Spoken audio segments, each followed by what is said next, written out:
Bismillahirrahmanirrahim. Assalamu alaikum my dear students. Today we want to start next lecture, and next lecture is lecture number 20, chapter number 22. खूबसूरत दुआ करते हैं रब्बे ज़िदनी इल्मा। My dear students, last lecture में हम लोगों ने x linked recessive disorders के बारे में डिटेल्स डिस्कशन की और हम डिस्कस करने वाले हैं X linked dominant, Y linked traits, sex limited और सेक्स इन्फ्लुएंट ट्रेड्स के इनहेरिटेंस के पैटर्न के बारे में। So let's move to the whiteboard. Yes my dear students, बात हो रही थी आप लोगों के साथ लेक्चर नंबर 20 में ह्यूमन सेक्स लिंकेज के बारे में। हम लोगों ने एक्स लिंक्ड रिसेसिव के बारे में कुछ बातें की थी। आपको याद होगा मैंने बोला था कि X linked recessive disorder male में ज़्यादा अपीयर होता है, लेकिन जो मेरे पास एक्स लिंक्ड डोमिनेंट डिसऑर्डर है it appears more in females. ये फीमेल्स में ज़्यादा अपीयर होता है। इसके रीज़न मैंने आपको बताई थी कि फीमेल के अंदर वही बात है, 3 पॉसिबिलिटीज़ हैं, राइट? 3 पॉसिबिलिटीज़ थी, राइट? अगर हम लोग डिसऑर्डर की बात करेंगे तो आपको याद होगा हाइपोफॉस्फेटेमिक रिकेट्स था। तो फॉर एग्जांपल मैं उसे रिकेट्स के रेफरेंस से आर से शो कर रहा हूँ, तो क्या पॉसिबिलिटी हो सकती है कि यहाँ पे कैपिटल आर हो जाए, यहाँ पर भी कैपिटल आर हो जाए, यहाँ पर भी कैपिटल आर हो जाए और यहाँ पे स्मॉल आर हो जाए, और यहाँ भी स्मॉल आर हो और यहाँ भी स्मॉल आर ही हो। तो चूंकि ये एक डोमिनेंट एक्स लिंक्ड डिसऑर्डर है, तो उस वाले केस में जहाँ जहाँ भी डोमिनेंट जीन होगा वो वाली फीमेल क्या हो जाएगी? डिजीज्ड हो जाएगी। तो 33.33% यहाँ पर भी डिजीज होने का चांस है, प्लस 33.33% डिजीज होने का चांस यहाँ पर भी है, बिकॉज के यहाँ पर भी कैपिटल आर प्रेजेंट है, राइट? लेकिन ओनली 33.33% चांस है कि ये वाली फीमेल क्या रहे? नॉर्मल रहे। ये वाली फीमेल कैसी होगी? नॉर्मल होगी, राइट? अब अगर ये मेरे पास एक नॉर्मल खातून है तो ये क्या कर सकती है कि इसकी बॉडी में हमें एबिलिटी नज़र आ रही है कि वो ब्लड में से विटामिन डी को पकड़े और अपनी बोन्स में डाल दे। एक ऐसी प्रोटीन जो विटामिन डी को पकड़ेगी और बोन्स की प्रोटीन के अंदर शामिल करना शुरू कर देगी, it is under the influence of this particular dominant trait. अगर ये वाला ट्रेट डोमिनेंट है तो फिर जाहिर है कि ये वाली मोहतरमा क्या नहीं कर पाएगी? ये विटामिन डी को पिक करके बोन्स के अंदर पेनिट्रेट नहीं करवा सकेगी। बोन्स की proteins they are not going to listen any call from vitamin D. It doesn't mean कि इस मोहतरमा की बॉडी में विटामिन डी नहीं प्रोड्यूस हो रहा। इस मोहतरमा की बॉडी में विटामिन डी प्रोड्यूस हो रहा है, और अगर नहीं भी हो रहा तो हम उसे एक डाइटरी सप्लीमेंट के तौर पे कैप्सूल की फॉर्म में, इंजेक्टेबल फॉर्म में भी क्या विटामिन डी दे सकते हैं। लेकिन अगर मैं इस मोहतरमा की बॉडी में विटामिन डी का लेवल नॉर्मल से ज़्यादा भी कर दूं तब भी इसका रिकेट ठीक नहीं होगा, बिकॉज के बेसिकली यहाँ पे फॉस्फेटेमिक डिसऑर्डर हो गया है, यहाँ पे हाइपोफॉस्फेटीमिया हो गया है। अब सवाल ये है कि हाइपोफॉस्फेटीमिया के अंदर बोन्स कैसी होंगी? बोर्ड नज़र आएंगी, और अगर आप इसे बहुत ज़्यादा अमाउंट में विटामिन डी भी खिलाएंगे तो भी क्योर नहीं होगा। और आपको पता है कि चूंकि जो ट्रेड्स हैं वो हमेशा मदर से सन में अपीयर हो रहे होते हैं, तो अगर तो ये वाली मोहतरमा है मेरे पास जो होमोजाइगस हैं, तो डेफिनेटली इसके सन भी और इसकी डॉटर्स भी सारी की सारी क्या होंगी? अफेक्टेड होंगी। लेकिन अगर ये वाली मोहतरमा हुई तो फिर 50% चांस ये है कि इसकी जो फीमेल है वो सेफ हो जाए, और 50% चांस ये है कि इसका जो सन है वो भी सेफ हो जाए। तो ये जो एक पैटर्न नज़र आता है हम लोगों को, वो किस में नज़र आ रहा है? एक्स लिंक्ड डोमिनेंट ट्रेट में नज़र आ रहा है। एग्जाम्पल है हमारे पास hypophosphatemic rickets. Now we want to see the next disorder that is given in your book, and that is pertaining to XY linked inheritance. So let's jump to the next part of the board. Yes my dear students, बात हो रही है Y linked traits की inheritance की। इसका मतलब ये है कि अब हम उन जीन्स की बात करेंगे जो सिर्फ और सिर्फ Y क्रोमोसोम पे पाए जाते हैं।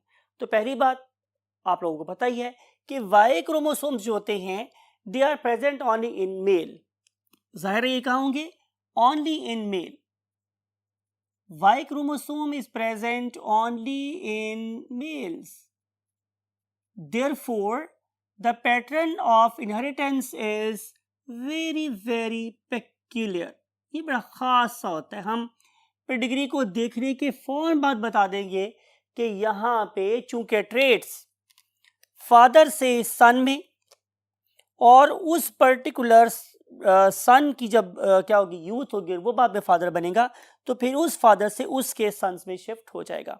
And same is the case hair कि इस वाली स्टॉक में भी फादर से जो ट्रेट है वो सन में कन्वर्ट हुआ, और जब ये वाला सन बड़ा होकर फादर बनेगा तो उसके भी सन में शिफ्ट हो रहा है। तो हम सिर्फ और सिर्फ रेड बॉक्सेस को देखकर अंदाजा कर लेंगे कि ये एक वाई लिंक्ड क्या है, ट्रेट है। खा ये डोमिनेंट हो या रिसेसिव हो, वट एवर द केस में भी ट्रेट हमेशा फादर से सन में शिफ्ट होगा। तो हम लिखते हैं हम लोग कि यहाँ पे हमारे पास जो ट्रेट्स होते हैं वो हमेशा क्या करेंगे, वो फादर से सन में जाएंगे, फादर से सन में जाएंगे। और इट इज़ नॉट पॉसिबल कि हमारे पास जो ट्रेट है वो फादर से डॉटर में चला जाए। It is not possible because के डॉटर्स के पास तो वाई क्रोमोसोम जाता ही नहीं है। अब अगर फादर का वाई क्रोमोसोम अफेक्टेड है तो जाहिर है अगर फादर का वाई क्रोमोसोम अफेक्टेड है तो definitely this disease will be sent to the son directly. ये समझाया है अभी आप लोगों को, इसमें कोई मुश्किल सी बात नहीं है।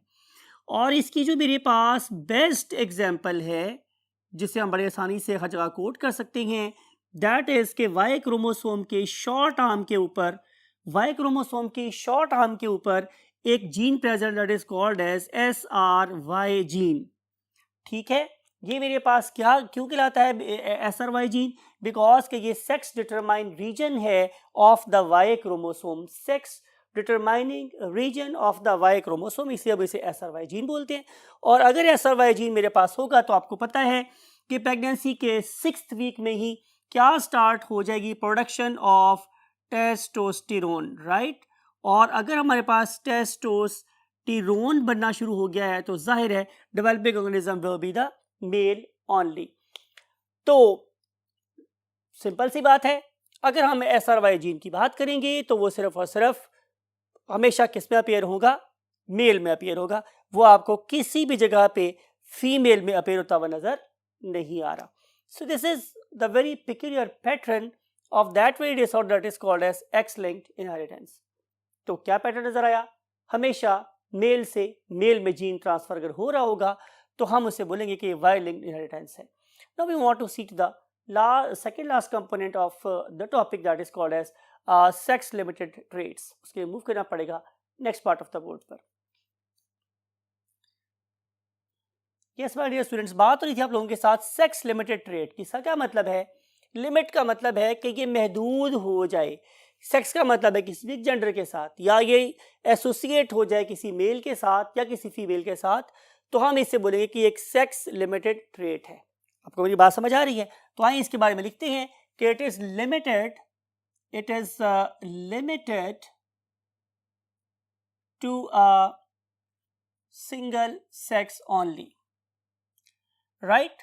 अब सवाल ये है कि ये एक पर्टिकुलर सिंगल सेक्स में ही क्यों अपीयर हो रहा है? तो आंसर ये है कि basically there are anatomical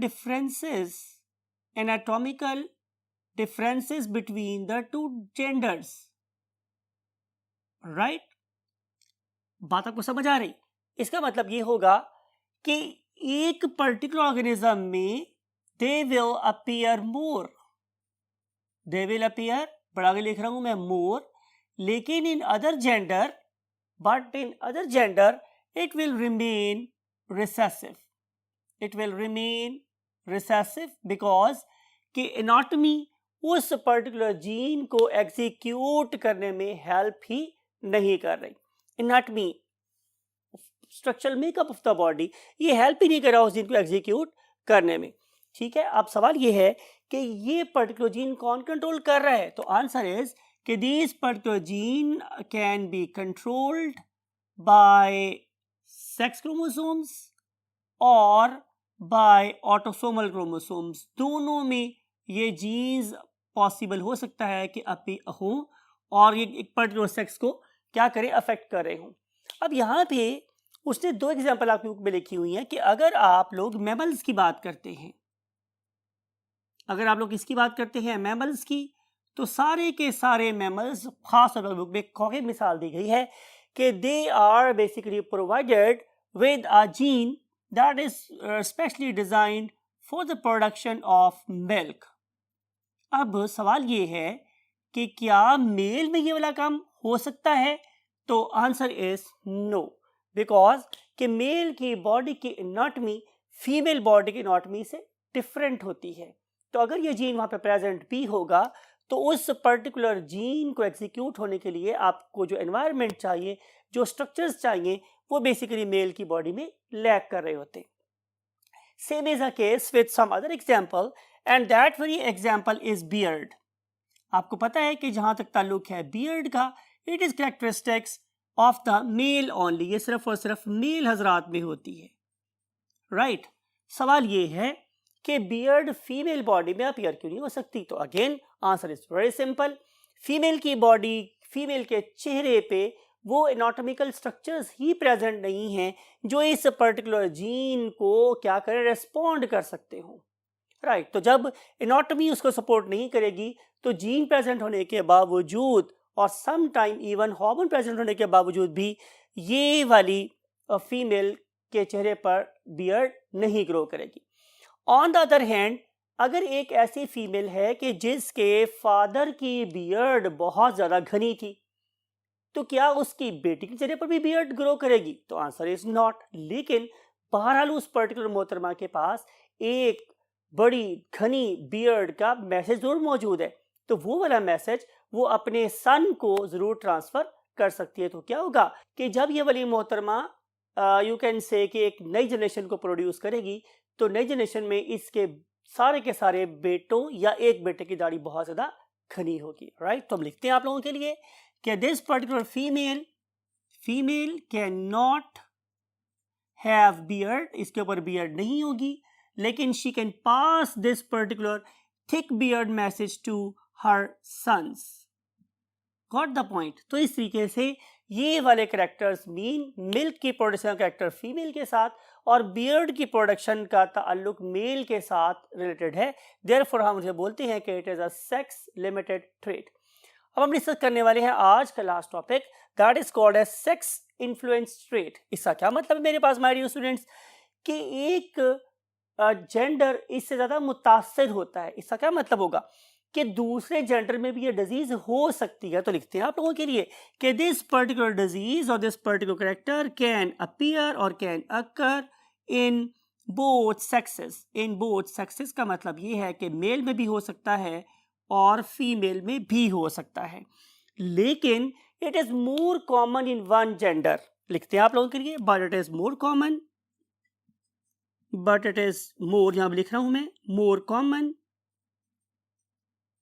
in one gender, in one gender, और दूसरे में ज़ाहिर है ये डोरमेंट रहेगा या रिसेसिव फॉर्म में रहेगा। डोरमेंट का मतलब भी ऐसा ही होता है कि वो ट्रेट उस दूसरे जेंडर के अंदर सोया हुआ ही रहेगा, राइट। और अगर देखा जाए तो इसकी कॉज क्या है, डिफरेंस इन एक्सप्रेशन, राइट।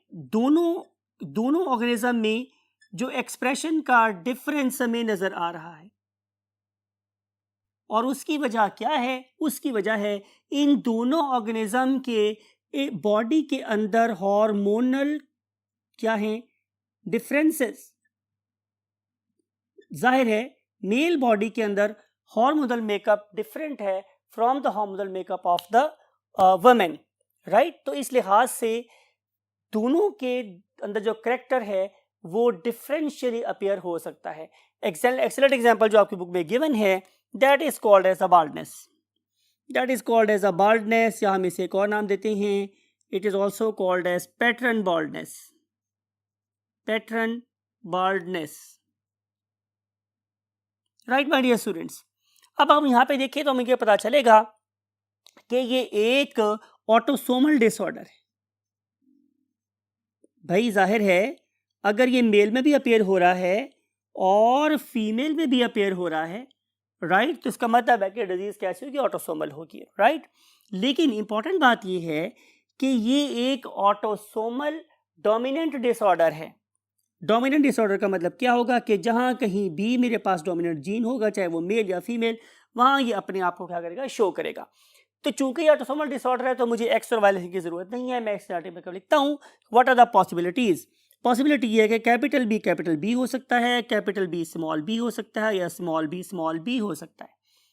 इसका मतलब ये होगा कि एक वो वाला मोहतरम या मोहतरमा जिसके पास स्मॉल बी प्रेजेंट है, शी इज नॉर्मल और ही इज नॉर्मल।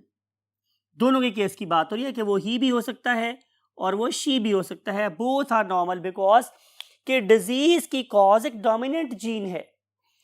अब अगली बात देखते हैं कि अगर ये हुआ मेल, तो फिर capital B, right, it will be fully expressed because वो वाला हार्मोन जो इस जीन को एक्सप्रेस करवाने के लिए, ऑन करने के लिए जरूरी है, it is definitely present. If it is definitely present in the body, so it will cause the baldness. And name of that very hormone is testosterone. Testosterone. Right. तो अगर किसी ऑर्गेनिज्म के, बात को गौर से सुनिएगा, किसी ऑर्गेनिज्म के फादर बाल्ड थे और फॉर एग्जाम्पल कि उसकी मदर के पास भी बाल्डनेस का जीन था, तो फिर वो वाला ऑर्गेनिज्म क्या होगा, कैपिटल बी, और अगर उसकी बॉडी में हार्मोन लेवल ठीक है तो वो इंशाल्लाह बाल्ड हो जाएगा, right. On the other hand ऐसा भी हो सकता है कि एक ऑर्गेनिज्म जो है वो कैपिटल बी उसको मिला है फॉर एग्जांपल अपने फादर की तरफ से या मदर की तरफ से, लेकिन उसको फादर या मदर की तरफ से मिला है स्मॉल बी। इसका मतलब है कि this particular organism is heterozygous. तो इसके बारे में फिर अगेन दो चांस हैं। पहला चांस मेरे पास क्या है कि ये कैपिटल बी स्मॉल बी एक मेल हो, और या फिर चांस ये है कि ये एक फीमेल हो। कैपिटल बी एक सिंगल जीन तबाही फैलाने के लिए काफी है अगर टेस्टोस्टेरोन ठीक हुआ तो जूं ही इस हेटेरोजाइगस मेल के बॉडी में टेस्टोस्टेरोन की प्रोडक्शन स्टार्ट होगी, फौरन हेयर शेडिंग स्टार्ट हो जाएगी और ये वाला ऑर्गेनिज्म आहिस्ता आहिस्ता बाल्ड होता चला जाएगा। पैटर्न बाल्डनेस का मतलब होता है मेरे पास किसी खास एरिया में से बाल गिरेंगे और सारे सर में से बाल नहीं गिरेंगे, राइट। तो इस वाले केस में फिर हमारे पास ऑप्शन क्या रहना चाहता है कि जाहिर है कि हम उसे विग पहनाते हैं, ये वाला केस हो सकता है। और अगर देखा जाए, ये कहा जाता है कि बार बार अगर सर को मुंडवा दिया जाए तो उससे फर्क पड़ता है, तो answer is no, there is no such thing जो कि इस चीज़ को क्योर कर सकती है। हाँ, हमारे पास आज एक नई टेक्निक आई हुई है, वो ये कि अगर मैं अपने सर के डिफरेंट जोन्स को देखूं तो मेरे सर के डिफरेंट जोन्स में जो बालों का टेक्सचर है वो डिफरेंट होता है। अगर आप एक पैटर्न बाल्ड ऑर्गेनिज्म को देखें तो आपको पता चलेगा कि इस पर्टिकुलर ऑर्गेनिज्म के साइड्स पे और बैक पर जो हेयर्स हैं वो कभी भी नहीं फॉल होते, हालांकि टेस्टोस्टेरोन का लेवल तो वहां पर भी ज़्यादा है। तो हम फिर क्या करते हैं कि हम लोग उस पर्टिकुलर हेयर की टाइप को ट्रांसप्लांट कर देते हैं दूसरे पर्टिकुलर जोन के अंदर। मिसाल के तौर पे कि मैं साइडों से बालों को उठाऊं और उसे बिल्कुल उस जगह पे दरमियान में लगा दूं जहां बिल्कुल बाल नहीं है, तो क्या होगा कि इस पर्टिकुलर एरिया में भी अब उस तरह के बाल हैं जैसे कि साइडों पर बाल थे, तो वो टेस्टोस्टेरोन लेवल डिक्रीज होने से या खत्म हो जाने से कभी भी नहीं गिरेंगे। तो इस चीज़ को हम लोग क्या बोलते हैं, हेयर ट्रांसप्लांटेशन। तो हेयर ट्रांसप्लांट करके हम कॉस्मेटिकली उस बंदे की शक्ल बदल सकते हैं, लेकिन रिमेंबर ये जीन्स तो बेसिकली नहीं बदले जा सकते। अगरचे उस सबकी सारी शक्ल बदल ली है, लेकिन आइंदा आने वाली नस्ल में डेफिनेटली ये जीन ट्रांसफर होगा। तो इस सारी you can say piece of information के साथ हमारे एक बड़ा topic that is called as sex limited traits और sex linked traits in human being वो खत्म हुआ। और हमेशा की तरह आपके लिए दुआ करता हूँ कि आप अपने और अपने पेरेंट्स का बहुत ख्याल रखें, और हमेशा कहता हूँ जब आप नमाज पढ़ें तो हमारे लिए भी ज़रूर दुआ कीजिएगा। और अपनी मंजिल को पाने के लिए सर तोड़ कोशिश कीजिएगा, बिकॉज हस्ती मिटा के होती है तकमील आरज़ू, मुमकिन नहीं है ऐसा किए बगैर। अल्लाह हाफ़िज़।